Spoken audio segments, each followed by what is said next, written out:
Fourth अध्याय का 31 श्लोक से शुरू करेंगे। तो जो हम अभी तक आध्यात्मिक अध्ययन जो अपना पढ़ पढ़ रहे हैं, समझ रहे हैं, अपना अवलोकन कर रहे हैं, मतलब सेल्फ इंट्रोस्पेक्शन जो हम कर रहे हैं, वो सब किसको हम सुना रहे हैं, किससे बात कर रहे हैं हम। तो ये हमें समझना है कि ये जो आध्यात्मिक अध्ययन है, ये हमारे शरीर के कोई काम का नहीं है। ये अध्ययन, ये अभ्यास हमें अहंकार को कराना है, ये अहंकार को सुनाना है। क्योंकि जो अहंकार है वो बहुत ही बेचैन है, बहुत ही भूखा प्यासा है, उसे अकेले बहुत ही डर लगता है। इसलिए वो किसी ना किसी का साथ लेता रहता है, किसी ना किसी के पीछे फिरता रहता है, या लपक लपक के किसी से चिपकता रहता है। और यह जो अहंकार है, मतलब जो व्यक्तिगत हमारा अहंकार है, यही हमें स्वार्थ, चालाकी, ये सब सिखाता है। मतलब जहां भी वो अपना खुद का फायदा देखता है या खुद को बनाए रखना चाहता है, वो काम करता है। तो जो भगवान हमें इसलिए बता रहे हैं कि ये सब जो ज्ञान है, अहंकार को सुनाना है, और ये अहंकार के कारण ही हम दुखी हैं। तो हमें अनेक प्रकार के यज्ञों के बारे में अभी तक भगवान ने बताया, और बताया कि यज्ञ में लगने वाली जो वस्तुएं हैं, विषय हैं, या व्यक्ति खुद है, ये अहंकार उनसे अहमता ममता रखता है, तो वो अयज्ञ हो जाता है। मतलब फिर वो यज्ञ नहीं रहा, उसमें निष्कामता नहीं रही। क्योंकि यज्ञ मतलब निष्काम कर्म, और अयज्ञ मतलब अहंकार से होने वाला कर्म, या बोलो सकाम कर्म, जो हम अपने फायदे के लिए करते हैं। तो श्री कृष्ण अहंकार को शुद्ध करने की ये पूरी प्रतिक्रिया हमको बता रहे हैं कि वह यहाँ पे जो बता रहे हैं, वो बोल रहे हैं निष्काम कर्म, यही निष्काम कर्म ही कर्म योग है, उसी को यज्ञ बोला है। तो यज्ञ से क्या होगा? यज्ञ से हमारा जो जीवन है, एक नया जीवन हमें मिलेगा। तो जो पहले हमारे जीवन में इतना कचरा कूड़ा पड़ा हुआ था, मतलब क्या है कचरा कूड़ा हमारे जीवन में? स्वार्थ, बेईमानी, ईर्ष्या, हिंसा, भय, ये सब कचरा कूड़ा साफ करना जो है, वो काम है अध्यात्म का। और ये अध्यात्म ही हमें यज्ञ बता रहा है। तो यज्ञ के द्वारा ये हमारा पूरा जो कचरा है जीवन का, ये साफ होगा। तो यज्ञ बड़ा ही भारी काम कर रहा है हमारे जीवन में, हमारे जीवन को एक नया जीवन दे रहा है। मतलब हमारे जीवन को शुद्ध कर रहा है। तो ये है अध्यात्म का फायदा, जो हमें नया जीवन दे रहा है। तो अध्यात्म हमें बताता है कि रहना हमें इस संसार में ही है, ये सगुण साकार संसार में ही, इसको छोड़कर तो हम कहीं जा नहीं सकते। तो आध्यात्मिक ज्ञान से हमारे इस सगुण संसार में जो भी अशुद्धियां हैं, कचरा है, उसकी हमें सफाई करनी है। जैसे मेन आसक्ति समझ लो, ये जितनी भी अभी बातें करी उनमें आसक्ति सबसे ऊपर आ जाती है, उसकी सफाई होती है। और हम जानते हैं आसक्ति के कारण ही हम दुखी होते हैं। तो ये दुख से मुक्ति है, ताकि हम निर्गुण की तरफ यात्रा कर सकें। अब निर्गुण को तो हम समझ नहीं पाते, तो अध्यात्म हमें सगुण में जो भी अशुद्धियां हैं वो बताता है, ताकि हम उसकी सफाई करें, ताकि हमारी यात्रा उस निराकार की तरफ चलती है। तो सगुण संसार की सफाई बताता है हमें अध्यात्म। और इस प्रकार, इसी के कारण हमें अध्यात्म में प्रवेश करना है, ताकि हम निराकार की तरफ या यात्रा बढ़ाएं या प्रवेश कर सके। तो यहाँ जो श्लोक अब आज हम पढ़ने जा रहे हैं, ये चौथे अध्याय का 31 नंबर का श्लोक है, 31 नंबर। तो श्लोक इस प्रकार है, 31 नंबर का श्लोक। यज्ञ शिष्टामृत भुजो यान्ति ब्रह्म सनातनम, नायम लोकोस्त्य यज्ञस्य कुतोन्यः कुरु सत्तम। तो भगवान कह रहे हैं, हे कुरुश्रेष्ठ, अर्जुन को बोल रहे हैं, यज्ञ के अवशिष्ट अमृत को भोगने वाले पुरुष सनातन ब्रह्म को प्राप्त होते हैं।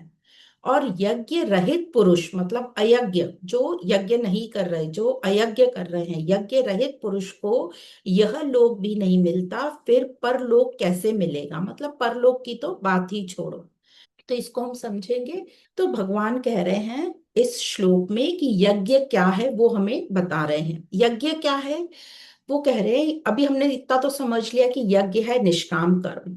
तो अब यहाँ और डिटेल में हमें बता रहे हैं यज्ञ क्या है। जो भी अपने पास है उसे सर्वश्रेष्ठ या उच्चतम में लगा दो, श्रेष्ठ कर्म में लगा दो। अब यहाँ पर जो बोला गया है भगवान कृष्ण ने कि यज्ञ से जो शेष बचे उसको भोगने वाले को सनातन ब्रह्म प्राप्त होते हैं। अब हम देखते हैं जब हम यज्ञ का आयोजन करते हैं, अब ये कौन से वाले यज्ञ की बात करें, जो हम हवन कुंड अपने घरों में छोटे रूप में करते हैं, अग्नि जलाते हैं बीच में। तो हम पूरे हवन की यज्ञ की सामग्री इकट्ठी करते हैं, तैयारी करते हैं। और जब हवन होता है शुरू, तो हम सारी सामग्री का यूज करते हैं। जो भी हम घी पात्र में रखते हैं, वो घी को पोंछ कर पूरा यज्ञ में डाल देते हैं। हम कोशिश करते हैं कि हमारी पूरी सामग्री यूज हो जाए अच्छी तरीके से। तो फिर आखिरी में बचेगा क्या? कुछ बचेगा ही नहीं। तो फिर भगवान कृष्ण किस बचने की बात कर रहे हैं? तो जो बचेगा वो ऐसी चीज बचेगी जो यज्ञ में लगने लायक नहीं है। मतलब जो निचले दर्जे की है, या जो चीज खराब हो गई, या कचरा कूड़ा जो बचा है वो ही बचा रहेगा। तो भगवान कह रहे हैं ये जो कचरा कूड़ा है, ये जो नीचे दर्जे की वस्तुएं हैं, इनको यज्ञ में नहीं लगाना। और इनको यज्ञ में नहीं लगाना ही अमृत की प्राप्ति है, मतलब वो ब्रह्म की प्राप्ति है। कैसे? अब हमारे में, अब ये तो हो गई वो हवन की, हमें एक एग्जाम्पल से हमें एक संकेत दिया गया, हमें समझाया गया कि हवन में हम कैसे करते हैं। तो अब उसको आप अपने लाइफ में जो हम कर्म कर रहे हैं उसको हम हवन रूप कैसे करेंगे? तो जो भी कर्म हम कर रहे हैं या जो भी कर्म हो रहे हैं, उसमें ईमानदारी रखना है हमें, स्वार्थ भाव नहीं रखना है। क्योंकि हम उसमें बेईमानी रखेंगे, स्वार्थ रखेंगे, तो हमारे कर्म खराब हो जाएंगे। या जो दूसरे कर्म कर रहे हैं उसमें हम बेईमानी या बीच बीच में गलत काम करेंगे, तो उनका वो यज्ञ या कर्म रूप यज्ञ खराब हो जाएगा। और ये नहीं करना ही अमृत की प्राप्ति है, मतलब ब्रह्म की प्राप्ति है। तो यज्ञ करना या अयज्ञ नहीं करना ही यज्ञ करना है। और यज्ञ करना ही निष्काम कर्म है, और निष्काम कर्म ही अमृत की प्राप्ति है। तो इस प्रकार भगवान ने हमें यज्ञ शिष्ट अमृत के बारे में बताया। जो व्यक्ति इस बचे हुए को भोगता है, मतलब बचे हुए को वो नहीं, कचरे को नहीं लगाता कोई भी कर्म में। मतलब निचले निचले जो हमारे भाव है, नीचे के दर्जे के जो हमारे तमोगुण है, रजोगुण है, उनको हम नहीं, खास करके तमोगुण को तो बिल्कुल भी नहीं लगाएं। और रजोगुण को हम देख परख के आगे कर्मों में लगाएं। तो जो यज्ञ है, यज्ञ में से, यदि ये तो एक बात बता दी कि गलत चीजें हमें यज्ञ में नहीं लगानी है। अब दूसरी बात वो बोल रही, अब जो लोग यज्ञ में से अच्छी वस्तुओं को बचा के रख लेते हैं अपने सुख के लिए, तो ऐसा कृष्ण पहले भी बोल चुके हैं कि वो लोग कौन है, वो लोग चोर हैं, ये बता चुके हैं पहले। तो इसी प्रकार व्यवहारिक जीवन में भी हमारे पास जो भी संसाधन है, वो सिर्फ हम अपने लिए ही ना रखें बचा के, उनका उपयोग श्रेष्ठ कर्मों के लिए हम करें, वही यज्ञ हुआ। तो इस प्रकार हमें ठीक ठीक प्रकार से समझा रहे हैं, वो हवन वेदी जो हम बनाते हैं उसका एग्जाम्पल लेकर, कि ठीक प्रकार से जो भी आपके पास संसाधन है उनको श्रेष्ठ कर्मों में लगाओ।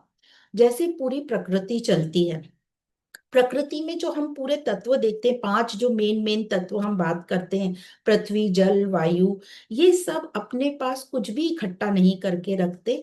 खास करके एग्जाम्पल वर्षा का जो दिया गया है, कि जैसे जल पेड़ों पर गिरता है, तो जो पत्तियां हैं पत्तियों पर गिरता है जल, और फिर वो जल जो है पत्तियों पे, पत्तियां उनको नीचे जमीन पर गिरा देती है, और वो जमीन पर गिराने से वो जड़ों को मिल जाता है। तो जड़ों को मिल जाता है वो जल, तो जड़ का काम है पूरे पेड़ और पत्तियों को वो जल वापस लौटा देने का, पौष्टिक आहार के रूप में। यदि ये पत्तियां इस जल को नीचे ना गिराएं और अपने पास ही रखी रहें, तो क्या होगा? 2-3 दिन तो वो झेल पाएंगे उतने से जल को, पर उस पत्ती के ऊपर से वो जल अंदर नहीं जाएगा और पत्तियां सूख जाएंगी, तो उसको कुछ फायदा ही नहीं होगा। तो भगवान कह रहे हैं जो भी कुछ है मिला है इस संसार में, उसे यज्ञ में लगा दो। मतलब आप अपना निजी स्वार्थ छोड़ दो, तो दुखी ना होगे आप। तो श्री कृष्ण कह रहे हैं यज्ञ जो है, यज्ञ मतलब सब कुछ मूल को लौटा दो, लूट मूल को अर्पित कर दो। हम लौटाना बोले तो हमको लगता है हमारा है, हम कैसे लौटाएं। तो मूल को अर्पित कर दो और मूल तुम्हें वो वापस लौटा देगा। अब यहाँ जब हम निष्काम की बात कर रहे हैं तो हम ये बोलना भी गलत हो जाता है कि मूल तुम्हें लौटा देगा। हमें ये समझना है बस हमें अर्पित करना है, मेरा कुछ नहीं है, जो भी मुझे मिला है इस संसार में मुझे वो श्रेष्ठ कर्मों में लगा देना है। तो जो भी संसाधन है, धन है, समय है, समय सबसे बड़ा संसाधन है। तो समय सबसे कीमती है। समय आपको लगेगा कि मेरे पास बहुत समय है, ये समय मुझसे कोई चुरा नहीं सकता, पर धीरे धीरे समय खिसकता जा रहा है और हमें पता ही नहीं चल रहा है कि समय कहाँ चला जाता है। तो इस समय को श्रेष्ठ कर्मों में लगा दो, तुम उसको दे दो जिससे मिलना चाहिए। मतलब ये जो भी हमारे पास है उसको दे दो जिसको मिलना चाहिए। तो एग्जाम्पल फिर से पेड़ और पत्ती की कर रहे हैं, जैसे मूल को सब चीजें मिलनी चाहिए तो तुम मूल को ये सब चीजें दे दो। खुद पकड़ के बैठे रहोगे तो प्यासे ही रहोगे, डरे हुए ही रहोगे और तुम्हें कुछ नहीं मिलेगा। अब इसका मतलब ये भी नहीं है कि खुद नुकसान उठाकर दूसरों की मदद करना, नुकसान इसमें है ही नहीं। यदि तुम्हें लगता है ये नुकसान है तो स्थूल रूप से तुम्हें लगेगा ये नुकसान है, पर सूक्ष्म से देखोगे तो ये नुकसान है ही नहीं। तो भगवान यहाँ पर बता रहे हैं जैसे प्रकृति चलती है, ये जैसे बादल, आसमान, पृथ्वी, जल, वायु, जैसे पृथ्वी चलती है बिना अहंकार के, वैसे ही हमको चलना है और अपने आप को शुद्ध करना है। तो अवशिष्ट का मतलब हम समझ गए कि जो अवशेष जो बचा रह गया, क्योंकि यज्ञ में उसकी जरूरत नहीं थी, ये यज्ञ में लगाने लायक नहीं था, तो एक ये बात क्लियर हो गई, उसको नहीं लगाना ही अमृतत्व की प्राप्ति है। तो वो बताया यज्ञ शिष्टामृत भजो यान्ति ब्रह्म सनातनम, वही ब्रह्म की प्राप्ति है कि हमने यज्ञ को खराब नहीं किया कम से कम। अब यज्ञ करने से अर्थात निष्काम कर्म, तो निष्काम कर्म ही यज्ञ, ये हमें ठीक प्रकार से समझ लेना है। तो जहां जहां हमारी निजी कामना है, आशा है, ऐसे कर्म को, आशा जहां जहां नहीं है, जहां जहां हमारी कामना नहीं है, ऐसे कर्म को ही बोल रहे हैं अमृत का अनुभव करना बताया है। ये अमृत अनुभव करना ही ब्रह्म है। तो जहां अहमता नहीं, ममता नहीं, वो क्या हो जाएगा, वो समता हो जाएगी। तो हम डायरेक्ट यदि समता को समझने जाएंगे तो हमें समता नहीं समझेगी। यदि हम डायरेक्ट निर्गुण को समझना चाहेंगे हमें वो नहीं समझेगा।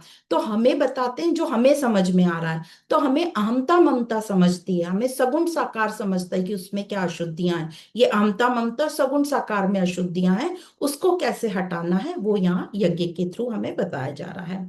तो भगवान हमें कह रहे हैं कि ऐसे तो स्वरूप से हम सब कैसे हैं, पवित्र है, तत्वमसि, हम सब अमर हैं, पर इन संसारिक विषय, वस्तु, व्यक्ति जो कि नाशवान है, मरणशील है, इनसे हम अहमता ममता जोड़कर हमें भी मरने का भय लगने लगता है और हमें एक डर आ जाता है अंदर। तो क्योंकि अहंकार जो है वो अकेला रह नहीं सकता, और एक्चुअली हम सबको पता है ये अहंकार काल्पनिक है, पर वो है, इतना पक्का है कि हमें लगता है वही सब कुछ है। और ये अहंकार अकेला नहीं रह सकता, वो बेचैन है, वो प्यासा है, इसलिए वो सबको पकड़ता फिरता है। तो इसलिए ज्ञान इस अहंकार को सुनाया जाता है। और अहंकार में एक क्वालिटी है, जब तक वो खुद नहीं सुनना चाहता उसे कोई और नहीं सुना सकता। तो अहंकार को, हमारे अंदर के अहंकार को तैयार करना है कि वो ये सुने और अपने आप को बदले। और जब इन्हीं वस्तु विषय से हमारी अहमता ममता हट जाती है तो वो क्या होती है, ऊंचे, ये कब हटती है, जब हम अपने श्रेष्ठ कर्मों में इनको लगा देते हैं विषय वस्तुओं को, तो फिर अहमता ममता मिट जाती है, फिर हमें इनकी याद भी नहीं आती, हमें भय भी नहीं लगता। तो इस प्रकार अमृत का अनुभव होता है। तो जहां निजी स्वार्थ आ जाता है, यह निजी हित, हम वैसे हित शब्द भी यहाँ सही नहीं है, निजी स्वार्थ, क्योंकि हित तो अच्छी बात है, हित हम बोलते हैं ना, हितकारी हो, तो हम बोलते हैं निजी स्वार्थ, हम निजी हित नहीं बोल सकते, निजी स्वार्थ ही बोलेंगे। तो जहां भी हमें लगे कि ये निजी स्वार्थ के लिए मैं करी, तो वो जो स्वार्थ है वो हित कभी भी नहीं हो सकता। हम बोलते हैं हमने अपने निजी हित के लिए किया, पर हित जो है कभी भी निजी नहीं होता। हित मेरा तेरा नहीं होता, हित एक ही होता है, और वो है कि सबका कल्याण हो। तो कभी भी आपको लगे कि ये तो मैं अपने हित के लिए कर रही हूं, तो जो यदि सिर्फ तुम्हारे फायदे के लिए और दूसरों का नुकसान हो रहा है, तो वो हित हो ही नहीं सकता। तो ये हमको अच्छे से बात करना, हित समझना है कि हित मतलब कल्याणकारी। अब ये जो निज अब हमारे अंदर क्या प्रॉब्लम हो गई कि ये जो निजी अहंकार है, इसने हमें स्वार्थी बना दिया, इसने हमें तेरा मेरा करना सिखा दिया। नहीं तो सब एक ही है, अलग कुछ नहीं है ना। बट ये अहंकार के कारण। और अब हम पूछेंगे कि अहंकार कहाँ से आया? ये अहंकार जन्म से हमको मिला हुआ है, यही प्रकृति का नियम है। तो ये हमें समझ लेना है कि ये अहंकार तो शरीर के साथ साथ हमें आया ही है। अब हमें ज्ञान से इस अहंकार को कैसे काटना है वो सब बताया जाता है। तो ये जो बात हो रही है कि हमें निजी हित के लिए हम कर रहे हैं, तो निजी हित के लिए कुछ नहीं होता। यदि आप निजी हित के लिए कर रहे हो मतलब वो स्वार्थ है, तो उससे आपका तो नुकसान होगा ही, और किसी का भी फायदा नहीं होगा। तो कोई बात यदि फायदे की है, मतलब हित की है, तो वो सबके लिए है। वो सबके लिए हितकारी है, आपके लिए भी और दूसरों के लिए। यदि उसमें मेरा फायदा है और किसी और का नुकसान है, या उल्टा कर लो, तो वो हित हो ही नहीं सकता। तो कई बार हमको लगता है कि हम अपना नुकसान करके दूसरों का हित कर रहे हैं, है ना। तो स्थूलता से हो सकता है हमें लगे कि हमारा पैसा जा रहा है, हमारा समय जा रहा है स्थूलता से, और हमारा नुकसान हो रहा है। पर सूक्ष्मता से आप देखोगे तो वो नुकसान है ही नहीं, वो हित ही है। तो हित को हमें ठीक से समझना है। जैसे फिर से एग्जाम्पल हम समझ लेंगे, वो वर्षा, पेड़ की पत्तियों से जल कैसे जड़ को गया, ये तरीका हमें याद रखना है। कि वो अब पत्तियों को ऐसे बाहर से तो दिखेगा कि नहीं कि यही जल हमको मिल रहा है, वैसे ही हमें स्थूल रूप से नहीं दिखता कि हमारा हित हो रहा है, पर सूक्ष्म रूप से देखेंगे तो वो हमारा हित ही हो रहा है। तो हमें यहाँ ये पता होना चाहिए कि भलाई क्या होती है, हितकारी चीज क्या होती है। हम क्या सोचते हैं कि भलाई क्या होती है, कि हमारे घर में कुछ वस्तुएं, कपड़े पड़े हैं, वो किसी के काम नहीं आ रहे, तो चलो इनको हम ओल्ड एज होम या ऑर्फन अनाथालय में दे आते हैं, और हम सोचते हैं कि हमने बड़ा हितकारी काम किया। तो इसमें हमने क्या हितकारी, हमने यज्ञ किया या हमने निष्काम कर्म किया। तो आपने वो वस्तुएं दी जो आपके काम की नहीं थी, आपने अपने घर का कचरा ही एक तरीके से साफ करके दिया, और फिर हम बोलते हैं हम तो ऑर्फन होम में, ओल्ड होम में दे आते हैं। अच्छी बात है, देना चाहिए, पर ये यज्ञ नहीं हुआ, ये निष्कामता नहीं हुई। तो ये बात समझना चाहिए कि ये भलाई नहीं है। भलाई एक व्यवहारिक सेंस में भलाई भलाई है, पर परमार्थिक सेंस में ये हितकारी इसको नहीं बोलते। करना चाहिए, अपनी को जो यूज नहीं आ रही किसी और को यूज आ रही है हम दे दो, पर ये यज्ञ नहीं हुआ, ये निष्कामता नहीं हुई। अच्छी बात है, व्यवहार में इसको करना चाहिए, बट ये यज्ञ नहीं हुआ। तो भलाई किसको कहते हैं, हितकारी किसको कहते हैं? जो हम जो हमें सत की ओर ले जाए, या हम किसी को सत की ओर ले जाएं। भलाई या हितकारी एक ही है। तो इसको हम और भी रिफाइंड बोल दो, हितकारी एक ही चीज है, यह श्रेष्ठ कर्म एक ही है। जब हम किसी को सत की ओर ले जाए, हम किसी को ऊंचा उठाएं, हम अपने आप को ऊंचा उठाएं, वो ही श्रेष्ठ कर्म है और वही हितकारी है। तो भगवान कह रहे हैं यज्ञ करो, यज्ञ में आहुति दो, मतलब जो भी तुम्हारे पास संसाधन है उन्हें श्रेष्ठ कर्मों में लगा दो। और जो आपकी आदतें या जो स्वभाव आलस है, तमोगुणी है, उनको ऊंचा उठाओ, ज्ञान से समझ कर उनको छोड़ो। तो यहाँ भगवान कृष्ण कह रहे हैं अपना सब श्रेष्ठ को समर्पित कर दो, और वही अमरता को प्राप्त करता है। तो इस प्रकार जो यज्ञ नहीं करता, वो इस लोक में तो क्या, उसे परलोक में भी कोई जगह नहीं मिलती। मतलब वो सूखी पत्ती की तरह, पत्ती यदि पानी जड़ों को नहीं डालेगी तो वो सूख कर मुरझा जाएगी 3-4 दिन में। तो उसी प्रकार उसे यहाँ क्या, वहां भी कोई जगह नहीं मिलेगी, इस प्रकार भगवान बता रहे हैं। तो अपने देह के सुख पूरे करने के लिए जो यज्ञ से थोड़ा बचा लेता है, उसको भगवान ने पहले ही चोर बता दिया। तो जो भी मिला है उसे यज्ञ यज्ञ में लगा दो, और अपने देह की जितनी जरूरत है उससे ज्यादा यदि हम सब समझते हैं कि यहाँ हम ज्यादा लगा रहे हैं अपने ऊपर, तो देह को जितनी जरूरत है, जितनी संसार घर परिवार चलाने को जरूरत है, उससे ज्यादा जो हम इकट्ठा करते हैं, तो उसको भगवान कह रहे हैं कि उन्हें श्रेष्ठ में लगाओ, उन्हें इकट्ठा करके मत रखो। पर हम सबसे भूल हो जाती है, अज्ञानता के चलते हम स्वार्थी हो जाते हैं, क्योंकि हमारे पास ज्ञान नहीं है। अहंकार का तो काम ही है स्वार्थ करना, पर हम ज्ञान नहीं लेते और अहंकार में ही लगे रहते हैं। हमको लगता है कि ये अहंकार ही हमसे सब सही काम करा रहा है, और हम स्वार्थी हो जाते हैं, और स्वार्थ के चलते हम अपने लिए बचा बचा के रख लेते हैं। तो हम अपना जो जो भी हम यज्ञ में लगाना चाहते हैं 100% नहीं लगाते, उसमें से बचा के रख लेते हैं। तो यहाँ भगवान ने उसको चोर बोला है। या फिर हम यज्ञ के नाम पर कहीं भी गलत सलत जगह अपना समय और संसाधन खर्च करके आ जाते हैं, और हमें लगता है हमने बड़ा अच्छा काम किया, बड़ा धार्मिक काम किया। कहीं भी मंदिरों में डोनेशन दे देंगे, कहीं भी बाबाओं को जाके डोनेशन दे देते हैं, फिर हम सोचते हैं हमने बहुत अच्छा काम किया। इसे ही भगवान अयज्ञ कह रहे हैं यहाँ पर। जो भी अपने लिए बचा के रखता है उसे तो नरक ही प्राप्त होता है, मतलब नरक मतलब बंधन या दुख ही प्राप्त होता है, ऐसा हम समझेंगे। तो इस प्रकार इस श्लोक का ये हिंदी में जो वर्णन है, ये जो समझ है, ये बात हमको समझ में आई। अब हम आगे चलते हैं श्लोक नंबर 32 में। एवं बहुविधा यज्ञा वितता ब्रह्मणो मुखे कर्मजान् विद्धि तान् सर्वान् एवं ज्ञात्वा विमोक्ष्यसे। तो भगवान कह रहे हैं इस प्रकार और भी बहुत तरह के यज्ञ वेदों में विस्तार से कहे गए हैं, मतलब ब्रह्म के मुख से, ब्रह्म के मुख से मतलब वेदों में विस्तार से कहे गए हैं। उन सब यज्ञों को तू कर्मजन्य जान। इस प्रकार जानकर यज्ञ करने से तू कर्म बंधन से मुक्त हो जाएगा।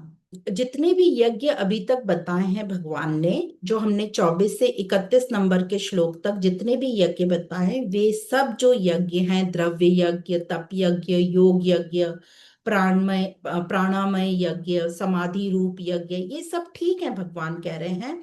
पर और भी जो वेदों में इस तरह के यज्ञ बताए, अनेक प्रकार के जो भी यज्ञ बताए, ये सब यज्ञ जो हैं निष्कामता से ही हुए हैं, जो कर्मों से ही उत्पन्न हुए हैं। तो इसके दो मीनिंग है कर्म का। एक तो मीनिंग है कि निष्काम, जहां भी भगवान ने कर्म बोला है वो निष्काम कर्म ही है, और दूसरा बोल रहे हैं कर्मजन्य है, मतलब शरीर से हुए हैं। तो ये तो हो गई बात जो ये वेदों में कर्म बता रहे हैं। तो वेदों के पहले भाग में कई कर्म ऐसे बताए हैं जो सकाम कर्म है, उनमें नाशवान फल की प्राप्ति होती है, और इसलिए उनमें बंधन या दुख होता है। पर यहाँ पर जो बात हो रही है वेदों में उन यज्ञों की बात का वर्णन कर रहे हैं, वेदों में मतलब अंत भाग में। तो जो अंत भाग में मतलब वेदांत में जो योग कर्मों की या यज्ञों की बात हो रही है, वो हमें बंधन मुक्त करते हैं। उन वेदों, उन कर्मों की, उन निष्काम कर्मों की यहाँ पर यज्ञों की बात हो रही है, जो हमें दुख से दूर करते हैं। तो दुख से दूर होना ही यहाँ पर बोल रहे हैं परमात्मा की प्राप्ति। मतलब दुख से दूर होना, उसको आप आनंद बोल सकते हो, मुक्ति बोल सकते हो, उसी को यहाँ पे बोला यान्ति ब्रह्म सनातनम। तो इस प्रकार वो उन यज्ञों की बात कर रहे हैं जो हमें बंधन से मुक्त करते हैं। तो जो यह यज्ञ बता रहे हैं, यज्ञ मतलब निष्कामता, और निष्कामता के लिए हमें अतीत से और भविष्य से हटना होगा। मतलब हमें निर्मम होना है, निराशी, जो कि हमने 3rd अध्याय में इसको डिटेल में पढ़ा है। क्योंकि यदि हम अतीत में और भविष्य में अटके रहेंगे, तो हम जो आज है उसमें क्या करेंगे? हमारा आज ऐसे ही फिसल जाएगा यदि हम यहाँ बैठे बैठे अतीत की बातों में ही उलझे रहेंगे। तो बहुत बार एग्जाम्पल देते हैं कि अतीत कितना भी सुंदर हो, अतीत में आपके लिए बहुत सुंदर घर होगा, अच्छा खाना होगा, पर जो आज हमें चीज काम आएगी वो आज का ही भोजन काम आएगा और आज का ही घर काम आएगा। अतीत का भोजन आज हमारा पेट नहीं भर सकता। और दूसरी बात, हम अतीत में ही अटके रहेंगे, जैसे कि कोई पुरानी चीज में ही हम अटके रहेंगे। जैसे आप भोजन समझ लो, भोजन हमारा बहुत दिन का भोजन हमारी आंतड़ियों में अटका है, तो वो क्या होगा? वो गंदा ही होगा, वो बदबू ही मारेगा और हमें अनकंफर्टेबल ही करेगा। तो अतीत से हमें हटना है। और भविष्य से क्यों हटने को बोलते हैं? ऐसा पूरा हटने को नहीं बोलते। अतीत से अच्छे अनुभव रखो, और भविष्य से हटने की बात ये बोलते हैं कि भविष्य के लिए फिर हमें इंतजार करना पड़ता है। तो भविष्य की, कई लोग फिर बोलते हैं फिर क्या हम कोई प्लानिंग नहीं करेंगे? प्लानिंग करो, पर पूरा टाइम भविष्य में मत कि कल क्या होगा, कल क्या होगा। तो हम अपना आज भी पूरा बर्बाद कर देते हैं। तो इसलिए कह रहे हैं अतीत और भविष्य दोनों से हटना होगा, क्योंकि काम जो है वो आज ही हमारे काम आएगा। तो आज पर ध्यान दो, आज का कर्म ही हमें निष्काम करना है। तो ये जितने भी यज्ञों का वर्णन हुआ है, ये सब कर्म जो है, यज्ञ या कर्म बोले, ये कर्म जन्य है। मतलब एक तो निष्काम कर्म है, दूसरा ये शरीर से ही हो रहे हैं।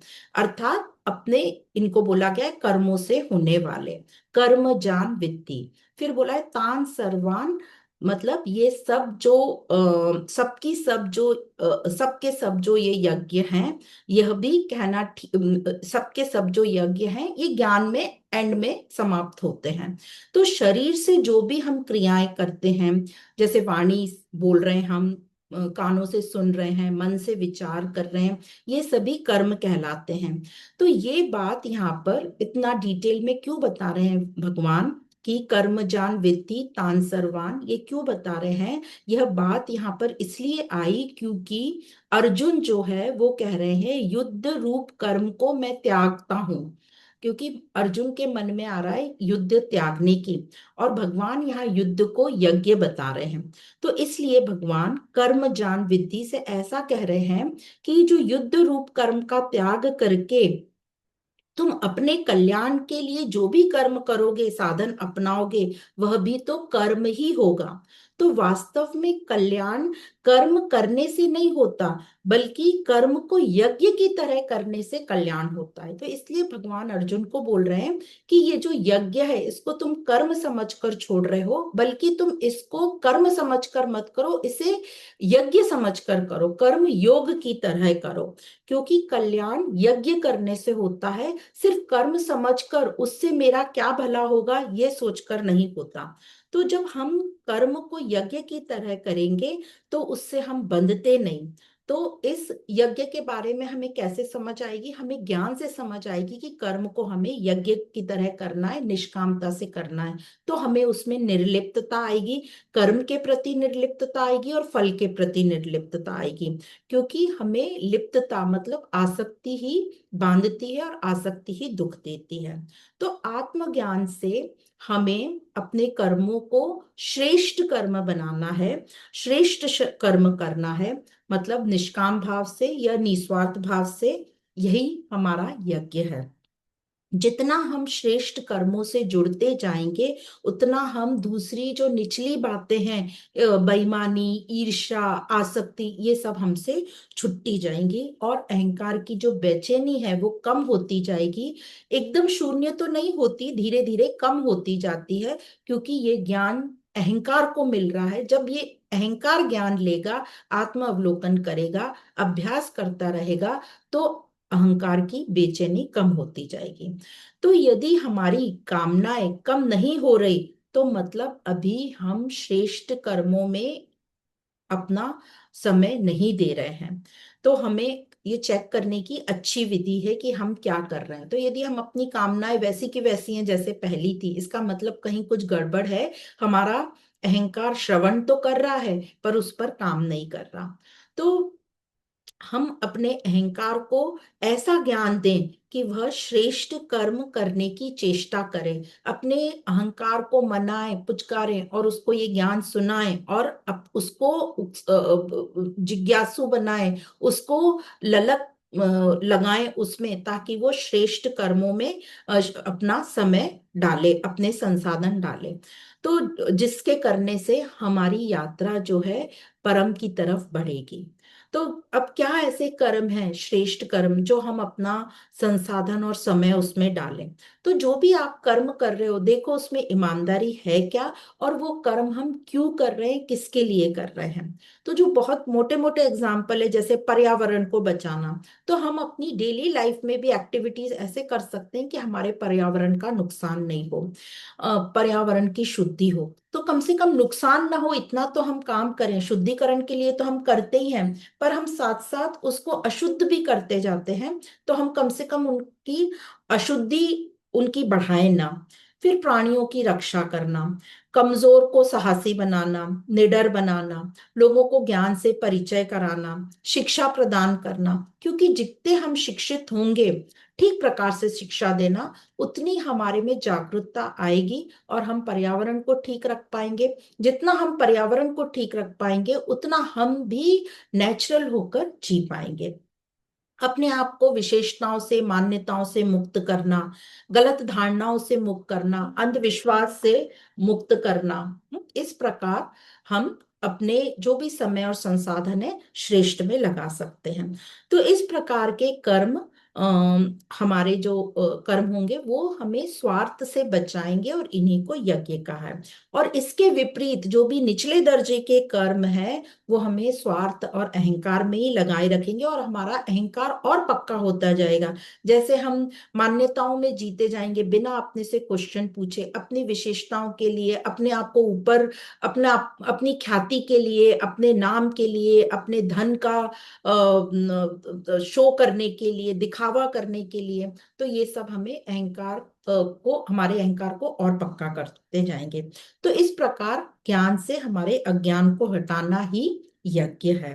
तो ये जो अज्ञान क्या है, षड रिपु, काम क्रोध लोभ मोह, ये जितने भी आते हैं, लालच ईर्ष्या, ये सब षड रिपु में आते हैं। और स्वधर्म हमारा क्या है, निष्कामता, यज्ञ। यज्ञ हमारा स्वधर्म है जो हमें मुक्ति की ओर ले जाएगा, और यज्ञ ही श्रेष्ठ है। तो यही इस श्लोक में कहा है कि यज्ञ ही श्रेष्ठ है, और आगे कहा है एवं ज्ञात्वा विमोक्ष्यसे, मतलब इस प्रकार जानकर कर्म करने से तू कर्म बंधन से मुक्त हो जाएगा। तो भगवान कह रहे हैं और कि तू इस प्रकार जान लेगा तो कर्म बंधन से मुक्त हो जाएगा। और इसी अध्याय के 14वें श्लोक में भी भगवान ने बताया था कि कर्म फल में मेरी कोई स्पृहा नहीं, मतलब भगवान की खुद की, वो कह रहे हैं मेरी कर्म फल में कोई इच्छा नहीं है, इसलिए मुझे कोई कर्म नहीं बांधते। तो कह रहे हैं कि तू भी मेरा अनुसरण कर, मतलब कर्म को करते हुए भी कर्म से तू निर्लिप्त रह और फल की आशा न रख। इस विद्या को तू समझ लेगा तो कर्म करने से तुझे बंधन नहीं होगा, तू मुक्त हो जाएगा, मतलब तू दुखी नहीं होगा, तू मुक्त हो जाएगा। तो ज्ञानी पुरुष भी इसी प्रकार जानकर अपना जीवन निर्वाह करते या कर्म करते हैं। तो भगवान कह रहे हैं वैसे ही तू भी कर।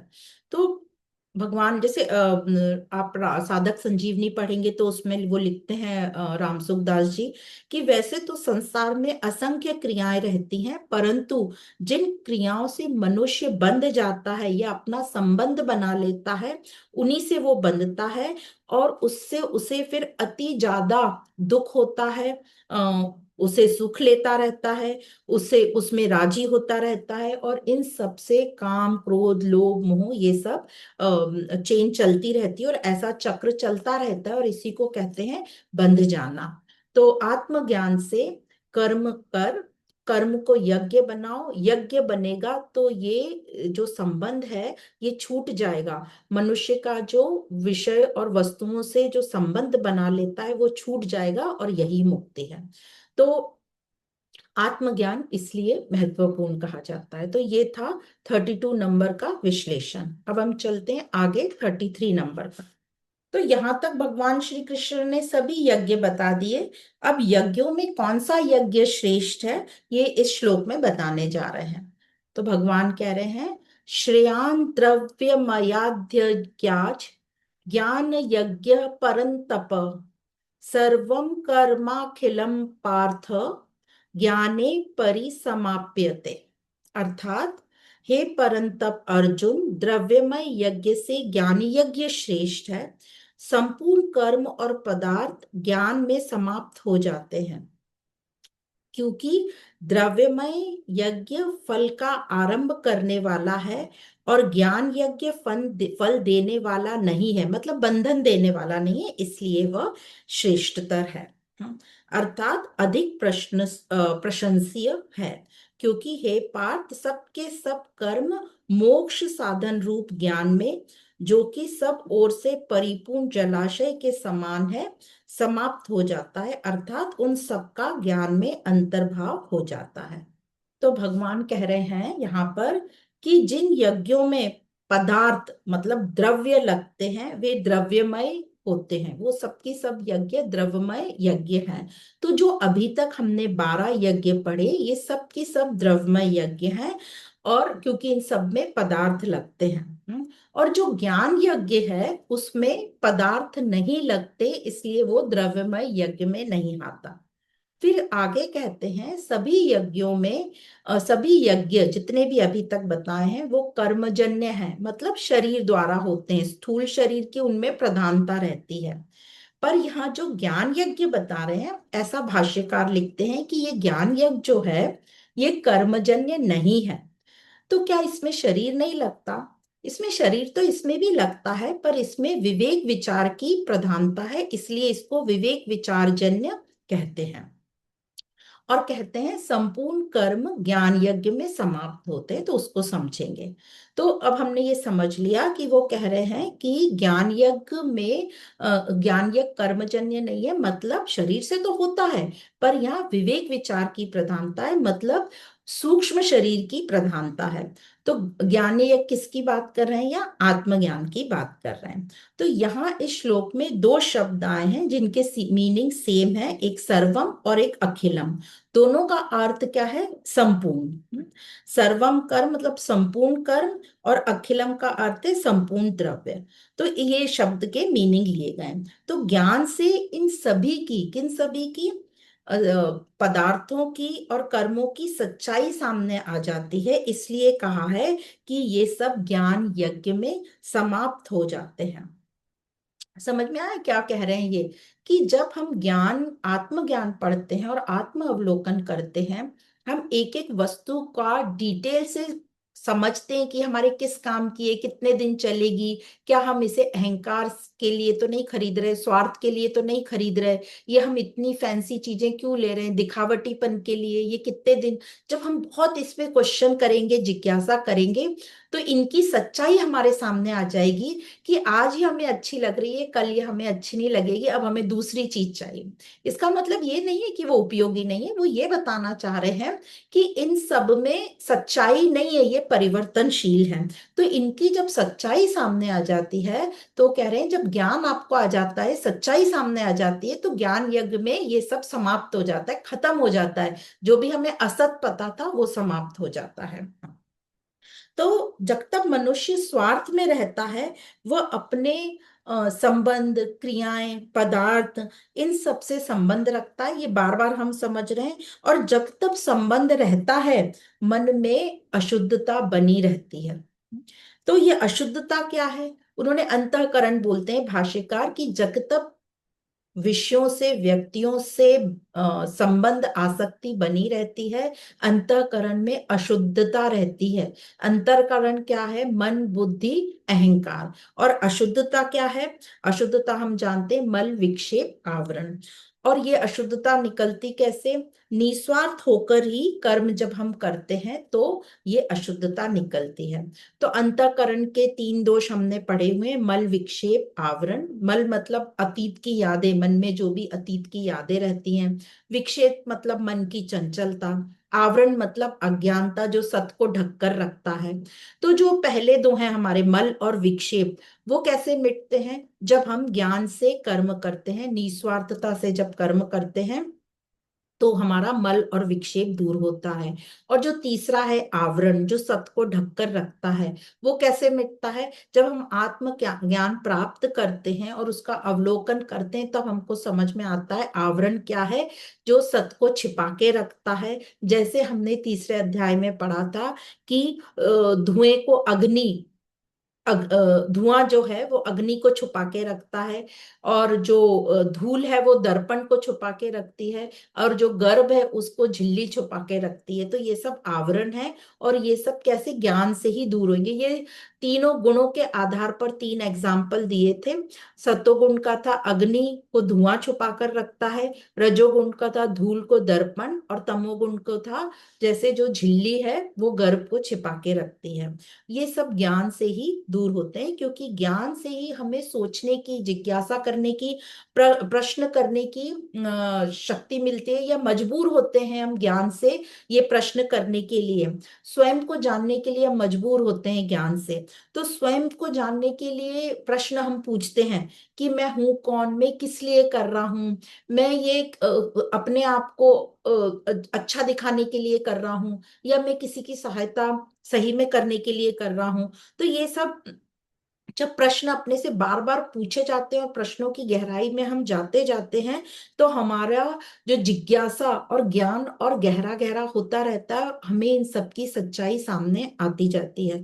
तो इस प्रकार हमसे हमें ये प्रश्न, कोई भी कर्म करते हुए या कुछ भी काम करते हुए, हमारी नैतिक जो रीति से हम सेवा पूजा भी घर में करते हैं, जो रीति रिवाज भी करते हैं, उसमें भी क्वेश्चन पूछना चाहिए कि हम क्यों कर रहे हैं, हम ये क्यों कर रहे हैं, इसकी इसकी पीछे की क्या बात है। क्या हम ये लोक रीति से करते आ रहे हैं कि हमारे दादी परदादी ने किया था और उन्होंने हमको बोला था कर लो, तो हम भी कर रहे हैं।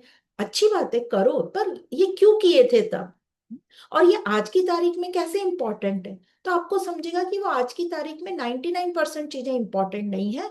अब हम कर रहे हैं क्योंकि हमें डर है, बड़ों ने कह दिया था करो, नहीं करोगे तो अपशगुन हो जाएगा, तो हम करते चले आ रहे हैं।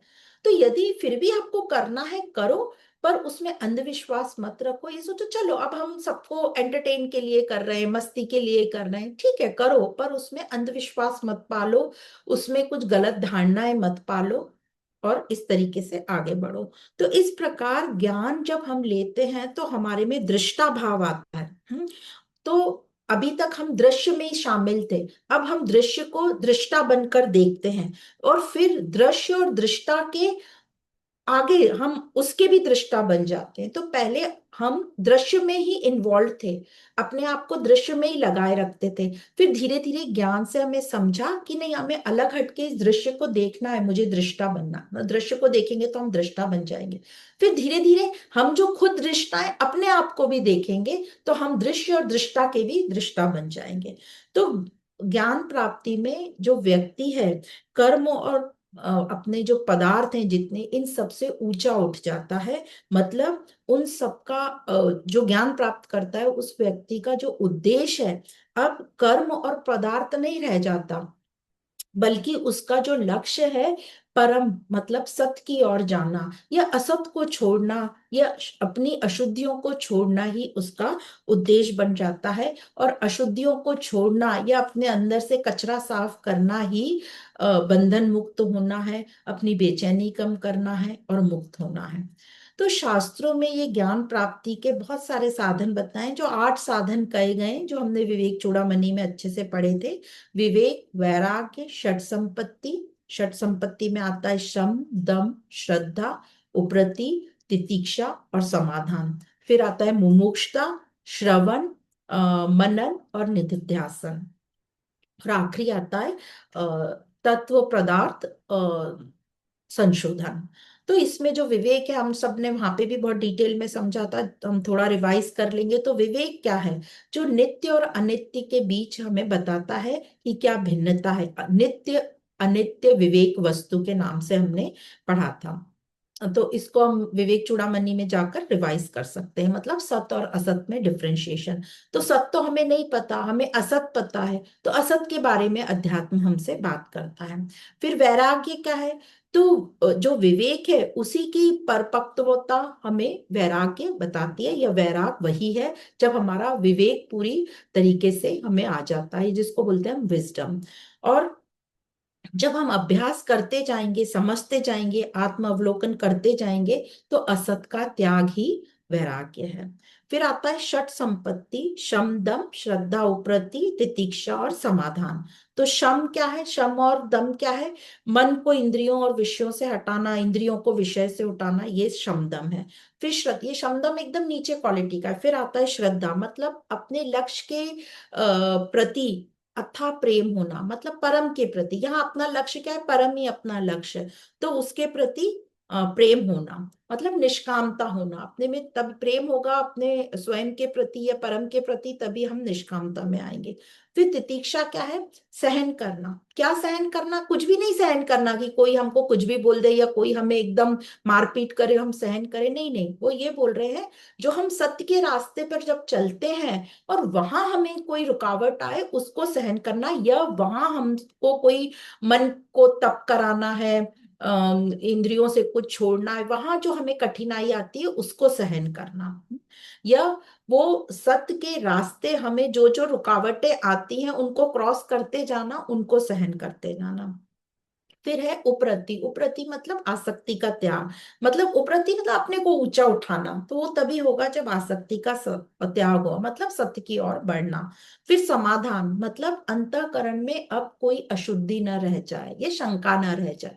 तो शंका तो हम बोलेंगे कैसे होगा, तो अंतःकरण मतलब मन, बुद्धि और अहंकार, ये तीन से जो हमारा अंतःकरण बना है उसमें कोई अशुद्धि ना रह जाए।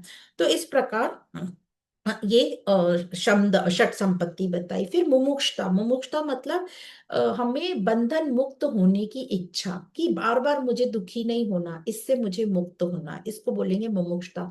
तो जैसे ही आप मुमुक्षु रहोगे आपको बहुत जल्दबाजी रहेगी ज्ञान की, और आप अपने आप को जल्दी जल्दी बदलने में लगेंगे। फिर श्रवण, श्रवण मतलब सुनना। तो सुनना मतलब इन कानों से सुनना नहीं, हमारे अहंकार का सुनना। कई चीजें हम ऐसे ही सुनते हैं पर अंदर तक ले जाते ही नहीं है उनको, तो वो तो ये हमारे स्थूल कानून का तो काम ही है सुनना, पर अहंकार को सुनाना श्रवण हुआ।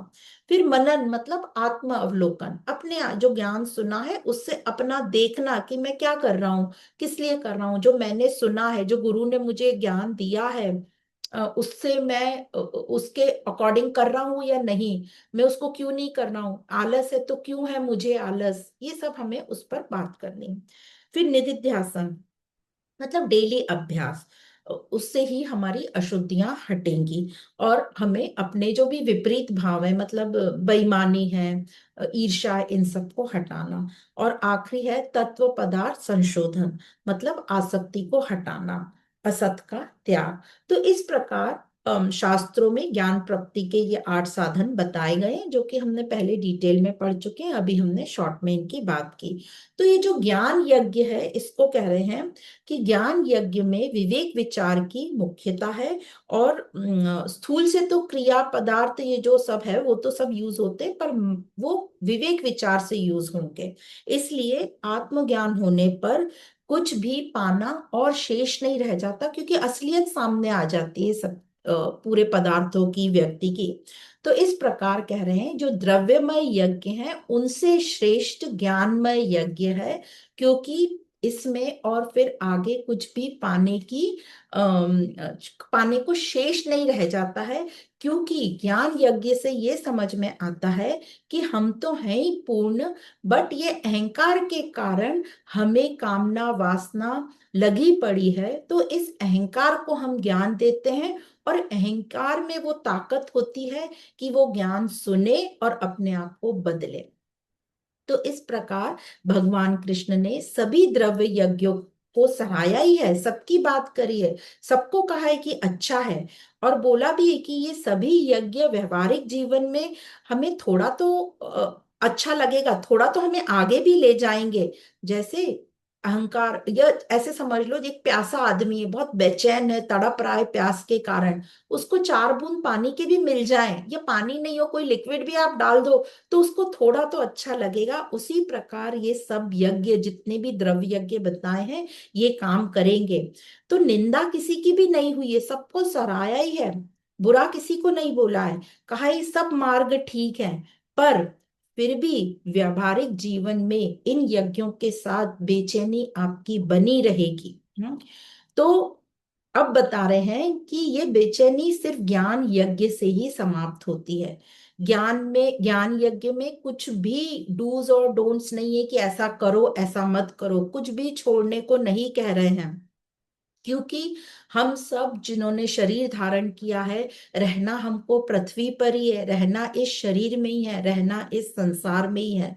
तो ज्ञान हमें बताता है कि संसार में हमें रहना कैसा है, संसार के साथ हमें कैसा संबंध रखना है, ये ज्ञान यज्ञ हमें बताता है। तो कैसा हमें संबंध इस संसार के साथ रखना है, इसको हम बोलेंगे कि ये ज्ञान हमें व्यवहारिक जीवन में उतारना है, ताकि हम इस सगुण संसार में रहते हुए उस निर्गुण की तरफ यात्रा कर सकें। हम पहुंचेंगे कि नहीं वो हमें नहीं पता, क्योंकि जब तक हम शरीर में रहेंगे हमें कोशिश करते रहना, यात्रा हमारी चलती रहनी है। क्योंकि ये जो निर्गुण है, ये एक क्षितिज की तरह, मतलब कि क्षितिज मतलब एक ऐसी बाउंड्री, आप जिसके पास जाते हो वो और दूर चली जाती। क्षितिज मतलब जहां पृथ्वी और आकाश जुड़ते हैं, तो हमको लगता है वहां जुड़ रहे हैं, हम उसकी तरफ जाते हैं तो वो और दूर चला जाता है। तो इस प्रकार ये यात्रा हमारी चालू रहनी चाहिए, ताकि अहंकार जो है वो अपने को समझे, अपनी बेचैनी को मिटाने की वो यात्रा चालू रखे और आत्मा की तरफ वो चलता रहे। अब फिर से आत्मा की तरफ बोलना गलत हो जाता है, पर समझने के लिए हमें बोलना पड़ता है कि आत्मा की तरफ चल रहे, मतलब निर्गुण निराकार की तरफ, या फिर अपनी अशुद्धियां मिटाता चलता जाए और शुद्ध होता चलता जाए। तो इस प्रकार भगवान कृष्ण ने सब मार्गों की स्वीकृति देते हुए कहते हैं कि हे अर्जुन, जितने भी मार्ग हैं उनमें श्रेष्ठतम जो है वो ज्ञान यज्ञ है। और यह मार्ग अब व्यक्ति को विषयों और पदार्थों से हटाकर विवेक विचार में लगाता है और दृष्टा बनाता है, ताकि हम कहीं अटके नहीं, और इस ज्ञान से हम अपना व्यवहारिक जीवन एक नया जीवन बना लें, उसमें से अशुद्धियां हटाते रहें, यही अध्यात्म है। तो इस प्रकार भगवान अर्जुन को ज्ञान यज्ञ के बारे में बताते हैं कि ये यज्ञ कैसे श्रेष्ठ है। तो इस श्लोक में सब यज्ञ बताने के बाद ये 33 नंबर के श्लोक में भगवान ने ज्ञान यज्ञ की बात करी और बताया कि ये ज्ञान यज्ञ श्रेष्ठतम यज्ञ है। अब इस ज्ञान यज्ञ मतलब ज्ञान को कैसे पाना, ये नेक्स्ट श्लोक में बताते हैं, श्लोक नंबर 34। तो इसको हम नेक्स्ट क्लास में ले लेंगे। आप सभी को बहुत बहुत धन्यवाद।